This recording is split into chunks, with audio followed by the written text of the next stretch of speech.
Actually, soul doesn't need any exercise, like any practice. Soul itself is complete. Soul doesn't need yoga, soul doesn't need tantra, soul doesn't need any other practice.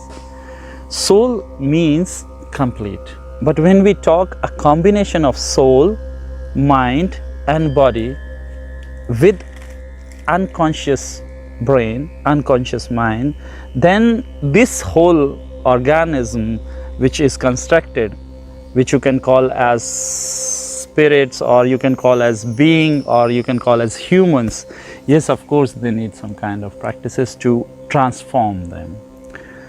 And I will say, like, start to be where you are. That's all. Just go back to your body. Just go back to your senses. Just go back to your physical senses. Start to experience. You drink a tea. Take a sip and hold it. And try to have this taste. Enjoy it with closed eyes or open eyes. Doesn't matter.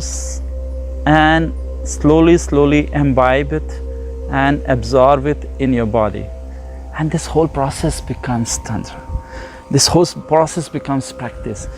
If you're looking for some special practices, I will say in beginning it's not needed.